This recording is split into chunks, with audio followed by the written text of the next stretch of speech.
Yellow. It's Dayana and Day Night. Kind of combined, I guess. I don't know.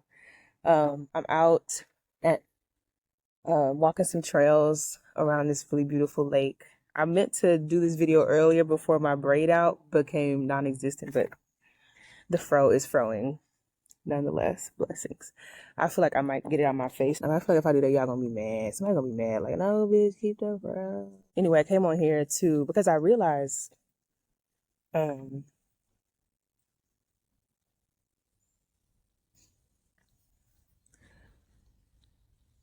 I realized I'm supposed to be giving like updates about what's happening while all this is happening, while during the process.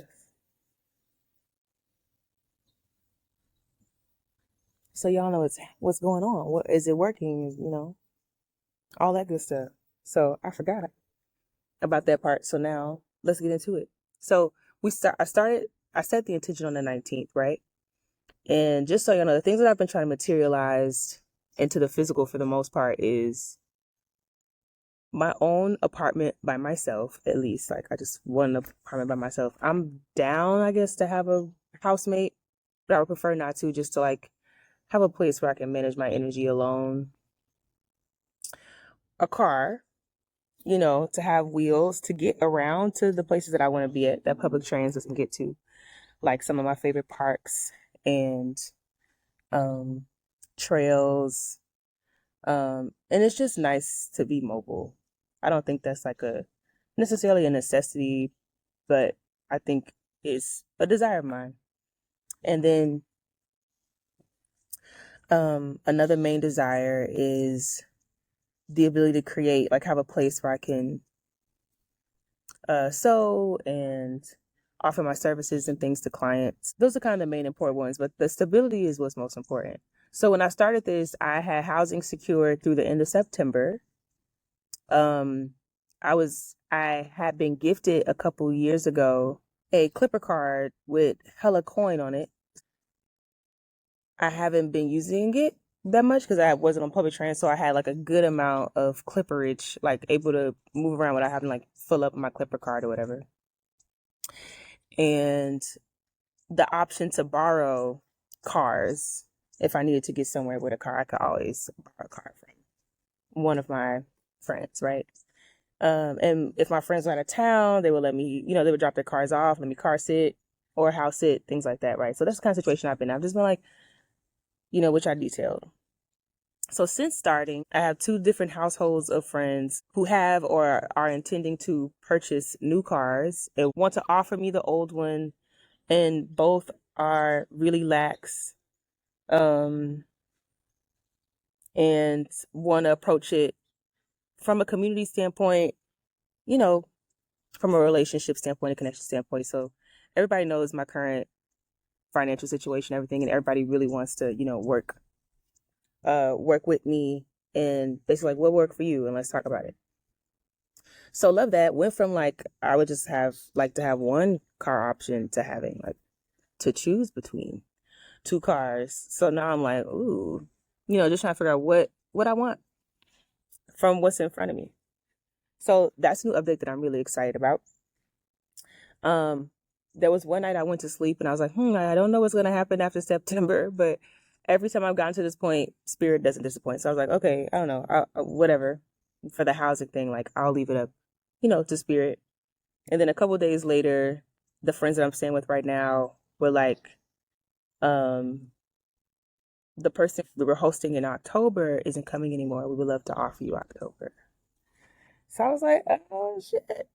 Yay. And then they gave me an air fryer as an air fryer that I've been eyeing as like a manifestation housewarming gift. It's something that I do. I do buy things and I do keep things with the intention of having it in my own home eventually. I actually have a whole bag that my best friend has that is all the things that I'm gonna do when I have certain things, right? It's like there's some beautiful mugs that a mug set that he got me when he was in Japan in there, and then there's a bottle of champagne. There's that to pop at the housewarming, and I think those are powerful manifestation tools because it makes you focus on what you're going to do when you have the thing.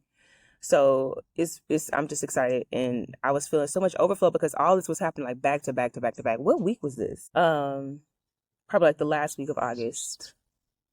What else happened? There's a potential job. A job just got posted and that got put on my radar. It's in development, which is something I kind of miss. Yeah, I guess I should probably talk about this because it's like, oh, Dayana wants a car. Dayana wants a home. Dayana wants a place to be a studio. But like, how is Dayana generating income? I just keep looking at my face. I'm having an allergic reaction to laundry detergent. And so sleeping on the pillow has my face broken out. So I'm not used to that. So I'm like, well, what the fuck is that? I used to be really anti 9 to 5. Because I lacked boundaries. I think when you don't have good boundaries and you don't pick good corporations and organizations to work for or people to work with, you kind of fuck yourself. So what I've learned over the last couple years is that there's a huge spectrum between me working a 9 to 5 solely and like not having any clients, or me being a full-time creator and also not having any other clients to kind of weigh that. And when I mean creator, I don't necessarily just mean like content creator. I just mean like a full-time artist. Like I don't want to have to post everything I do for that to be the way that I generate my income, that I create my coinage. So I know that there is a spectrum of combinations of things. I just know specifically I want to make $7,000 a month after taxes. That's the goal. That's where I'm trying to get to.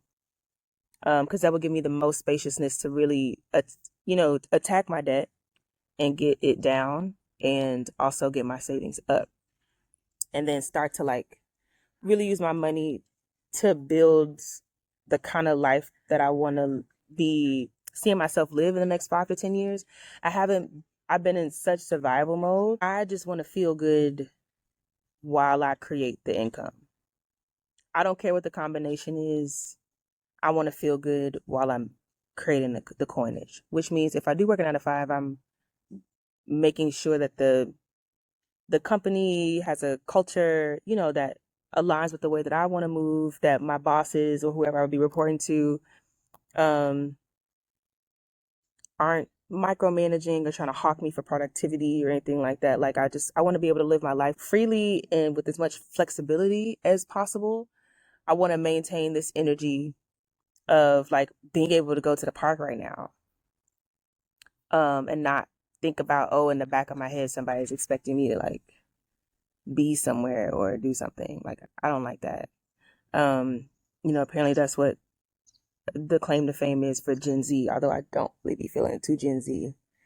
I'm a 98 baby, so I feel very cuspy, but I also don't really like feel like a millennial. So anyway, that's what the cusp is about. Job opportunity came on my radar yesterday. I just have to get clearer about where it could potentially fit. It wouldn't make me up $7,000 for sure. But I think it's an opportunity for me to like flex the muscle of choosing, if anything, of like, what does it look like to make the decisions that put me in a position where I'm in overflow and I feel happy with the way I spend my time. And I feel like I have freedom and flexibility, because all this shit is really about perspective. Whatever it is, I'm just trying to have the perspective of overflow and the perspective of like deciding that I can just do what I want. A lot of the times what makes some of these jobs more daunting than they really need to be is like the indoctrination for me to worry. Not necessarily that somebody else is like expecting something from me. It's me being afraid of someone expecting something from me and me not being there. You know what I'm saying? So I'm just getting to the bottom of the kind of perspective and the kind of condition of my heart and quality of mind to have on working that is anti-capitalistic.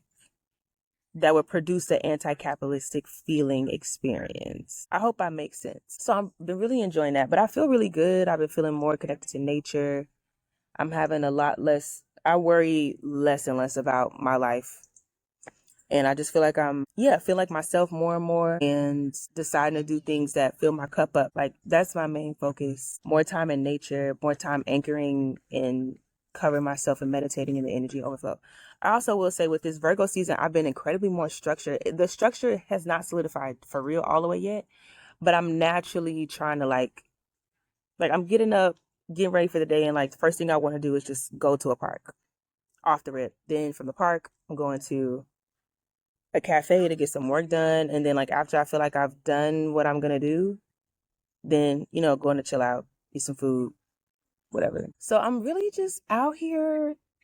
I don't feel too worried about anything. And I know from this place, overflow is really going to come. I'm getting things out of storage. Oh, that's another thing that my expenses went down.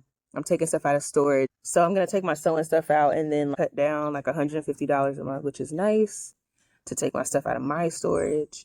So there's a lot of things happening, moving and grooving in my life. And I love seeing how all the resources come together. And my politic around how to exist as an anti-capitalistic person in the middle of a capitalistic system is starting to refine. And we understand like what does generating revenue really mean? Whether I have money or not does not determine my well-being. And I think I've integrated that really well. So now having money isn't controlling my emotions as much. So I'm just letting it mold. I'm anchoring the energy. I'm open to forms of income that feel good to me. And we'll see what happens over the next few months. The vision I'm trying to hold is that maybe December, but at least January 2026 that I have like keys to my own apartment. Or I'm really on my way there. Like my savings is almost to a place where I can be like security deposit, first month's rent, boom. And that I feel confident in my ability to like consistently generate income in a way that I can sustain my own housing. Because then from there, I sold at my house. And now I'm on to manifesting new desires. I'm just tired of these desires. Like I'm kind of over them. But they created a really yummy foundation. Like I think everything from here won't be as hard because I've done the heavy lifting. Anyway, blessings. I'm happy that I got to check in a little bit. I'm probably forgetting something. There are always beautiful things happening to me all the time. But I'm excited to see what my new desires are once I complete things. I'm pretty sure like a divine partnership will be on the docket, and also like entrepreneurship, like really hunkering down and like growing a business. And specifically, and why I think divine union is important before I get to do a couple of these things is like, not all of them, but I'm really ready to low-key make a plan for till I'm 90. I'm ready to kind of strategic plan till 90 and 7 generations forward. Like that's kind of where I feel like I'm shifting the energy after these desires. It's like I have seen pictures up to, if I'm the 7th generation, I've interacted with generation 4. I've been able to see 3 of my great grandparents actually. I've known very intimately 2 of my great grandparents, and my maternal great grandparents, my paternal great grandmothers, and 1 paternal great grandmother I met once, and I think she might still be alive still actually.